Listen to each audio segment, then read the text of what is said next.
Adtong 321 AD, gideklara ni Constantino the Great ang first national Sunday law nga nahimong madugong kasaysayan sa kalibutan. Namatay si Constantino niadtong Mayo 22, 337 AD sa edad nga 65. Og bisan patay na si Constantino the Great, nagpadayon ang iyang national Sunday law. Kaya ang adlang Sunday usa ka ni katimaan sa kagahom sa Roma niadtong 538 AD. Niusbong ang paglinutusay sa Sunday law. Tungod daghan ang mga tao na wala mosunod niini ug nahulog sa kamatayon ang mga tao. Ang uban gipakaon og mga leon, ang uban pangpatay pinaagi sa espada. Usa ka daw ang katawanan ang presentasyon sa atong higalang tagak nga depensor sa Seventh-day Adventist or Peking gitawag og Sabadista. Sumala pa niya 321 kuno, gideklarado kuno ang pinakaunang Sunday law nga gideclare kuno ni gitawag og ni Constantine. Usa ka na kadakong sayop. Nga naman, tungod kay kung yung Sunday law manggod, referring na sa hunahuna, kung atong option ang hunahuna sa mga amigo natong mga Sabadistang tagak. Hunahuna nila nga si Constantine, usa ka religious leader. No sir, no ma'am. Nga naman kay at that time na ay Santo Papa nga diin nangulo sa gitawag og iglesia. Kanang pag-issue niya og decree ni anang March 7, 321, usa ka naka-secular decree para sa iyahang imperyo. Sa tibuok empire kana nga panahon, kung wala ko masayo, siya ang nahimong sole emperor of the West and the East. Kay kana pud nga panahon manggod, mao manggod po na ang kadaugan ni Constantine against Emperor Licinius. Ug inyong mahinumduman, si Emperor Licinius asawa sa iyang igsuon nga si Constancia. After the Battle of Milvian Bridge na atong 313 AD, gitagaan niya og otoridad o gi-appoint niya nga mamahimong Emperor of the East si Emperor Licinius. Sa dagang sa gitawag og kapanahonan, si Emperor Licinius ni dako ang ulo. Pagkahuman ana, gusto niyang ibalik ang paganism as state religion of the Roman Empire. Ang gihimo ni Emperor Licinius, gipangguba niyang mga simbahan sa mga Kristiyano at the time. Og pagkahuman, gipaboran niya ang paganismo at the time. Og tungod man ini, siyempre, nisumbong ang tawag ini mga obispo sa emperador na si Constantino nga mo'y nagibuhat ni Emperor Licinius. So nahitabo nga na ay gera. Kanang giingon nimo nga maduguon nga tawag ini giingon nga pagpanglutos but-but na.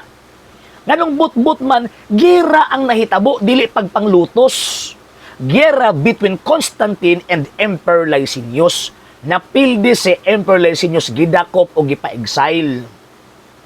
Kay mahulog man to siya nga rebellion, og at that time, before gipagawas ang edict ni anang March 7, 321, si Constantino ang nahimong sole emperor sa East og sa West. Tungod kay convince siya concerning sa gitawag og Christian faith, mo na nagpakanaog siya og tawag ining decree nga gibalaod niya nga kining Domingo free ang tawag anang mga tao at that time. At the same time, walay gitawag og magtrabaho.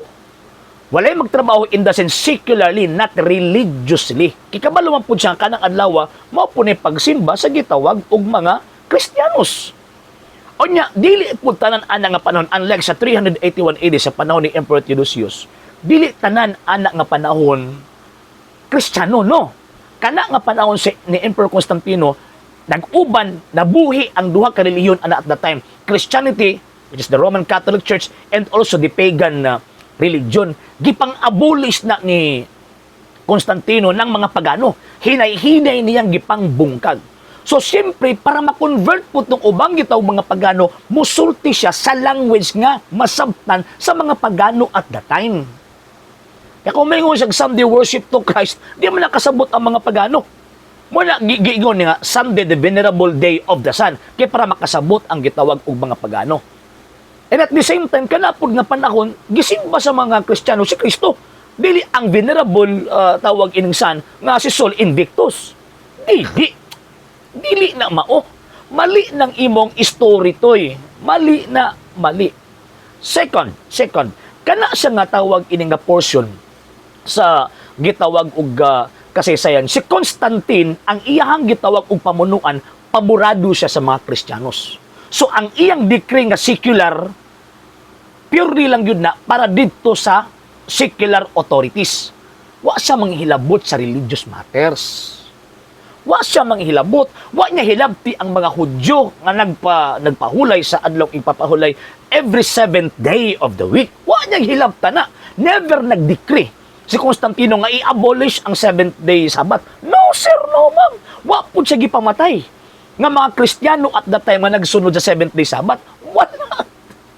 Huna, damgo na ninyo, resulta na sa inyo ang imagination. Dili na mooy nakabutang sa mga dokumento. Sandi ko no, timaan ko no sa kagahom sa gitawag og Roma. Ato na pong tawag ining balikon, mga sir ug mga ma'am, dako ng butbot. Ngano man kay, sukong-sukuan ba, baka na nga panahon si Constantino, kabalo siya nga mag-Kristiyano before pa siya niabot, Domingo na ang adlaw isimba. Kunya nga no, makaingon mo mga gagahom na sa mga Romano. Nga, ang kanang edict ang ipagawa sa 321, wa may kalabutan ang relihiyosong matters ana. Kay ang maghatag o declaration concerning sa religious matters ang Santo Papa man sa Roma. Dili man si Constantino. Si Constantino, head of the empire or head of state. Ang Santo Papa, dili man sa head of state at the time. Yan na po din pamutbot na po ninyo. Niabot daw kuno sa panahon ka ng tawag ka ng 538 AD. Nga diin na grabe daw ang pagpamatay kay wa daw mosunod. Pagbasa na gud mong tawag ining history be. E katawanan kay na inyo hang tawag inang gipresent ba kana nga panahon na ni Emperor Justinian. Kana nga panahon ang mga Vandals o Goths halos ang tibuok Western Empire, even ang Eastern Empire ginakonkir na sa mga barbaro. Kana nga panahon madaugon si Emperor Justinian at the time. So gisulong niya gipangtawag anang gipangbawi to niyang dati nga kanang ginsakpan sa gitawag og Roman Empire. Giretain ang balaod ni Constantine. Nganong giretain Manila kay mao man ang makahatag kay gumot god, di ba? Mga barbaro god. Ang iyang tawag ini mga kalaban, simple kung makigira ka na gini mga matay. So paggira na ani mga matay at the same time ang mga barbaro way giilang adlaw sa pagsimba mao na ilahang giduso. Ngano man kay even Emperor Justinian nahimong nakalaban niya si Pope Vigilius. Nahimong tawag ang nagipang-suppress pero sa kalaunan sa kadugay nakita niya nga importante ang gitawag og pagtuog gisuportaan niya ang tawag inang simbahan. Pero wa sila gipanglutos ana nga oro tawag ang nagipamatay din nga nagtuman sa adlaw ipapahulay kanang giingon ninyo nga mga Kristiyano kuno nagtuman sa adlaw ipapahulay. Wala oy ki at that time boy Kristiyano din ha nga nagtuman sa adlaw ipapahulay. Katuanan man ni mga tawhana. Modo kuno na ang pagsugod tanawang title Dark Ages. Nagsugod ang Dark Ages dili 538, nagsugod ang Dark Ages 475, 476. Unya kanang Dark Ages dili na pagpangluto sa pagtuo. Ang Dark Ages buti po ipasabot ana darkness of intellectual or darkness of intellect or intellectual darkness rather. Buti pasabot way tamang gobyerno. Kay inyong una-una sa Dark Ages pagpamatay pataka naman taon mo.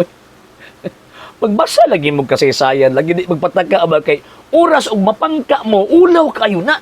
Nagtudlo ba mo sa social media? Naamang tayo mga secular books concerning anang nga history. Pero natingala ko ba, kusog kayo magkutlo Constantino, kusog kayo magkutlo ni Emperor Justinian sa mga edict, mga decrees nila, pero di gino kakutlo kung kinsay founder sa Iglesia Katolika. Di ba? Diya palang daan, wala na eh. Paso na yung daan. Sa kana pa lang gitawag og argumento. So binutbot na ha, mga sir ug mga ma'am, di na tinuod.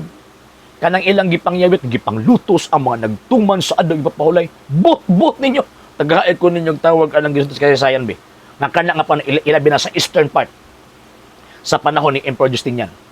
Tagahaid ko ninyong tawag anang dokumento nga naay mga Sabbath keepers din nga mga Christians nga sorry mo na gilutos ang gipamatay nila. Damgur na ninyo. Resulta na sa nadaot nga una-una sa inyong founder.